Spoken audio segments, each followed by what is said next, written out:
नमस्कार, आप देख रहे हैं सत्य हिंदी और मैं हूं आपके साथ कृति सिंह। सिंगर और एक्टर दिलजीत दोसांझ की आने वाली फिल्म सरदार जी 3 विवादों में घिर गई है, क्योंकि दिलजीत अपनी फिल्म में पाकिस्तानी एक्ट्रेस हानिया आमिर के साथ नजर आ रहे हैं।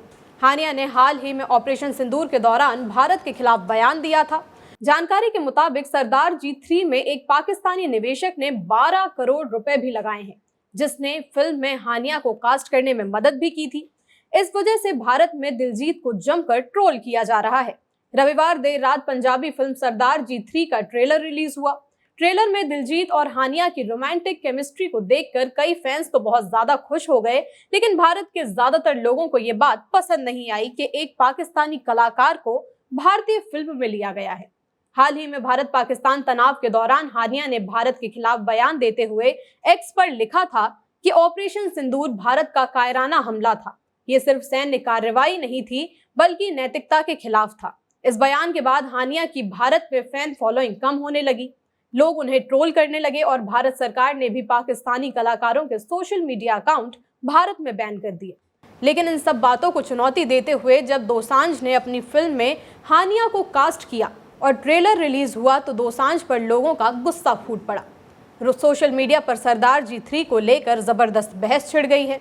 कुछ ने दिलजीत को देश विरोधी तक कह दिया। वहीं ऑल इंडिया सिने वर्कर्स एसोसिएशन के अध्यक्ष सुरेश गुप्ता ने भी दोसांझ की जमकर आलोचना की। क्या कुछ कहा, सुनिए। निर्णय लिए गए पाकिस्तान के खिलाफ में, उसके बावजूद दिलजीत इतना हिम्मत करके भारत के खिलाफ में जाकर, जहां सिर्फ भारत की रोजी रोटी उनकी चलती है, भारत के फैन है सभी लोग, उनके खिलाफ में जाकर वो पाकिस्तानी कलाकार के लिए पूरे भारत के खिलाफ जाकर वो पिक्चर को रिलीज कर रहे पूरे दुनिया में। अब भारत में हम तो होने देंगे नहीं कतई, ना भारत में ऑनलाइन होगा, ना इसकी पिक्चर भारत में कभी रिलीज होगी। लेकिन थोड़ी तो शर्म बची होगी या बेच के खा गए दिलजीत जी। आप पहले Bharat. Federation of western India cine employees के अध्यक्ष BN तिवारी ने दैनिक भास्कर से बातचीत करते हुए कहा कि फिल्म को भारत में रिलीज नहीं होने दिया जाएगा। पाकिस्तानी कलाकार के साथ काम करने वाले हर प्रोड्यूसर और एक्टर को बैन किया जाएगा। दोसांझ भारत में कहीं परफॉर्म नहीं कर सकेंगे। हम PM को लेटर लिखेंगे कि दोसांझ के खिलाफ एक्शन लिया जाए, क्योंकि ये देश के साथ गद्दारी कर रहे हैं। हमें लगता है कि ये अंदर ही अंदर देशद्रोह का काम कर रहे हैं।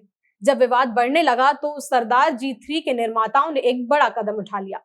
उन्होंने ये तय किया कि अब ये फिल्म भारत के सिनेमा घरों में रिलीज नहीं की जाएगी, यानी अब भारतीय दर्शक इसे थिएटर में नहीं देख पाएंगे।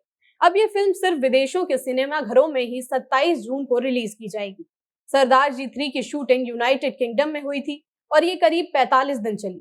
शूटिंग के दौरान पूरी टीम 11 कमरों के एक होटल में रुकी थी, जिसका हर दिन का खर्चा करीब 11 से 12 लाख रुपए था। अब जब फिल्म भारत में रिलीज ही नहीं हो रही है तो इससे फिल्म को कमाई में बड़ा नुकसान हो सकता है, क्योंकि भारत इसका सबसे बड़ा मार्केट था। लेकिन सबसे हैरानी की बात यह थी कि दिलजीत ने इस विवाद के बीच हानिया के साथ एक तस्वीर सोशल मीडिया पर शेयर कर दी। इस तस्वीर में दोनों मुस्कुराते हुए नजर आए, लेकिन कई लोगों का मानना है कि दोसांझ जानबूझकर विरोधियों को उकसाने का काम कर रहे हैं। हालांकि अब तक फिल्म बैन को लेकर दिलजीत का कोई बयान सामने नहीं आया है, जिसके बाद उनके फैंस और भी ज्यादा भड़क रहे हैं और कह रहे हैं कि शायद अब दिलजीत को भारतीय फैंस की कोई परवाह ही नहीं बची है। विश्लेषकों का मानना है कि दिलजीत का हानिया के साथ काम करना और दोसांझ की अंतर्राष्ट्रीय छवि तो मजबूत हो जाएगी, लेकिन भारत में रिलीज रद्द होने से निर्माताओं और दिलजीत को आर्थिक और प्रतिष्ठा का नुकसान हो सकता है। आपको बता दें कि हाल ही में जब एक्टर हर्षवर्धन राणे ने फिल्म सनम तेरी कसम 2 के लिए पाकिस्तानी एक्ट्रेस मावरा होकेन के साथ काम करने से मना किया तो लोगों ने राणे की जमकर तारीफ की। वहीं अब दिलजीत ने जनता की मांग से बिल्कुल उल्टा काम कर दिया है, इसलिए विवादों में घिर गए। आपकी जो भी राय हो इस मामले में हमें कमेंट करके जरूर बताइएगा। वीडियो अगर पसंद आया हो तो लाइक और शेयर करें और अगर आप चैनल पर नए हैं तो सब्सक्राइब करें। फिलहाल के लिए इतना ही। देश दुनिया की बड़ी खबरों के लिए आप देखते रहिए सत्य हिंदी।